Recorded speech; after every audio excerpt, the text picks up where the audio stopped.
Só que aí eu fui ainda mais do que 0,4, fui até 0,75, para ver se a curva saturava. Né? Então você vê que está aqui o valor residual desse dia que eu comecei com 12 volts, sem aplicar corrente no campo, tinha 12 volts, e aí eu consegui chegar até uma tensão aqui de 180 na máquina. Tá? Então, só que para esse ensaio aqui, dá para fazer daquele jeito ali que eu mostrei para vocês? Dá. Mas seria até melhor você fazer ele com os dois circuitos independentes. Né? Você não como um gerador shunt, mas como um gerador independente. Ou seja, o seu circuito de campo se alimentaria de outra fonte, né? Ficar mais preciso ainda no caso. Então, nesse caso, eu fiz assim. O circuito de campo eu alimentei com uma outra fonte e fui medindo lá a tensão que dava lá no circuito de armadura. Tá? Então, dá para fazer daquele jeito, mas é mais preciso desse jeito que eu falei para vocês. Quando você quer obter essa curva aí, você quer obter essa curva, é melhor ligar a máquina como excitação independente. Tá? Então você vê que fica mais ou menos aquele formato que a gente viu. Essa aqui eu ainda ia começar a saturar. Ela estava começando a saturar, que a partir de 0,4 ela vai começar a saturar. Ou seja, essa máquina aí da gente, se você respeitar o 0,4, que é a corrente de campo, você vê que a máquina não vai saturar. Ela vai trabalhar numa região praticamente aqui, ó, que é uma reta, região linear. Então é o seguinte, essa máquina, por exemplo, eu falei na aula passada, que gerador CC é melhor trabalhar saturado. Né? Então essa máquina aqui, apesar de eu poder trabalhar ela como motor CC, como gerador, ela é melhor como motor. Porque se eu respeitar a corrente nominal de campo, ela não satura, ela não está na região de saturação. Tá? Então, se eu tivesse uma máquina melhor como gerador, na corrente nominal de campo, ela deveria estar saturada. Tá? Então, essa máquina ela é melhor para trabalhar como motor do que como gerador. Entendido aí, pessoal? Sim. Então, isso aí são a alta excitação do gerador shunt, tá?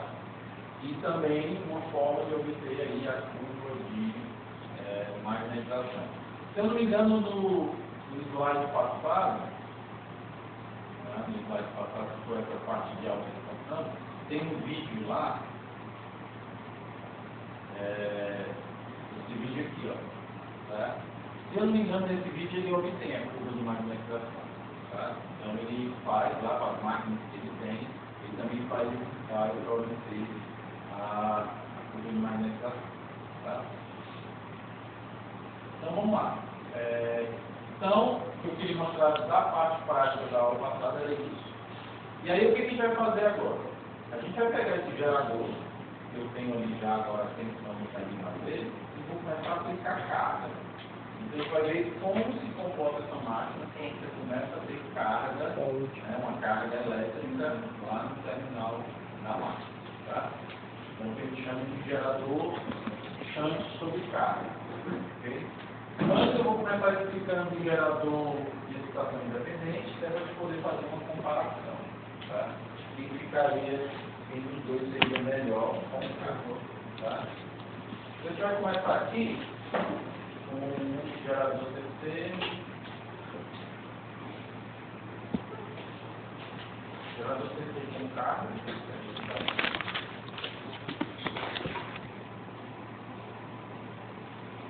Tá? E aqui a gente vai começar com a excitação independente e o de ímãs vai ter o mesmo comportamento.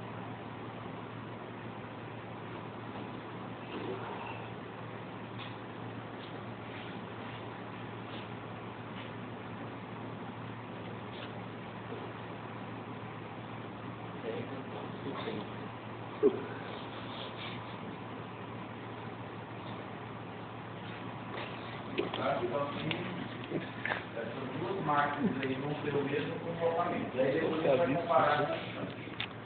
Tá? Então, vamos lá. Nessas duas máquinas, pessoal, como eu falei, a gente vai considerar o quê? Ele é constante.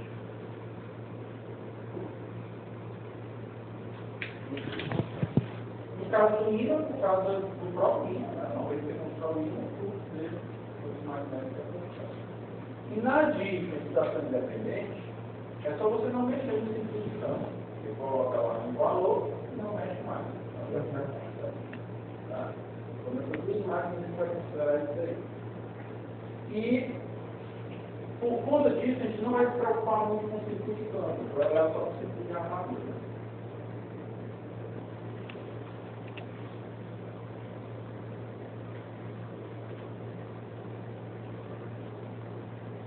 Você tem aqui a tensão gerada, tá?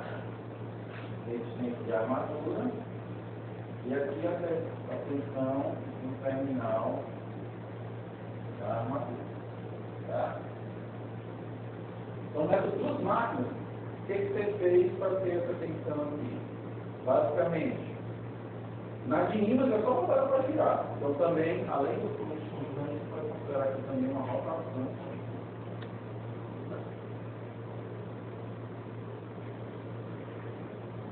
Nominal. Tá? Vamos colocar no valor nominal para a nossa máquina de nível. Então, para a gente obter essa tensão, basicamente você girou. Tá? Na de ímãs você girou era uma rotação nominal para ver a tensão. E na de excitação independente, você tem que alimentar lá o fluxo de campo, onde tem difícil, e depois girar. Tá? E aí o que a gente quer estudar? A gente vai colocar uma carga aqui.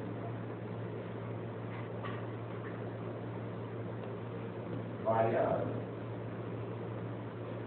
Tá? Essa carga vai puxar uma certa corrente aqui. Corrente de carga, que é a mesma do caso que é a corrente de armadura, que está aqui. E a gente quer ver a tensão em cima da carga, como é que ela varia. Tá? Então, para estudar o comportamento do gerador, a gente quer ver como que a tensão em cima da carga varia na medida que eu deixo a carga. Então, a gente quer ver essa relação da tensão na carga e a corrente na carga.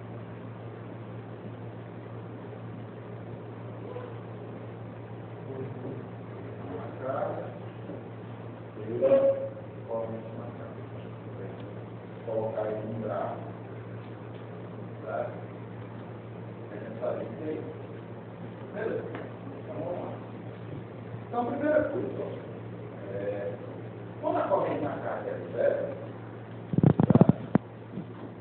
Porque não tem carga, né? Para a corrente na carga estar zero, é só você deixar aberto. Tá? Deixar a gente gravado, não tem como circular a corrente. Então, a tensão aqui na carga, que é o mesmo real, ela vai ser igual ao EG. Porque como não tem corrente, não tem referência. O que vai nos orientar aqui é a equação é essa aqui. VA é igual ao EG menos essa queda aqui. Menos VA. Como eu falei nesse circuito aqui, o IA é igual ao IE.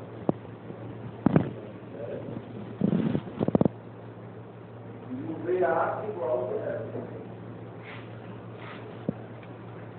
Então, se eu quisesse ajeitar essa equação, vou botar aqui VL,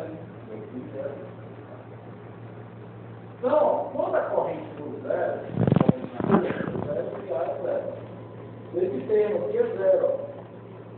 Tá? Então, o VA é igual ao VL, é igual ao próprio AG, que é aquele valor que você vai obter. Tipo, pode ser mesmo site. Você só girou a máquina, ela vai ter um valor lá. A gente chama isso de tensão a vazio. Então, a gente vai começar aqui no nosso gráfico, o valor é G. Então, é vazio. Aí, o que vai acontecer quando você começa a botar carga? Quando você começa a botar carga, você está aumentando esse L aqui. Se eu aumentando o IL, se o IL é igual ao IA, você vai aumentar esse termo aqui, ó. Isso aqui é a queda de tensão em cima dessa resistência aqui, uma delta V, é IA. Porque a queda de tensão em cima da resistência.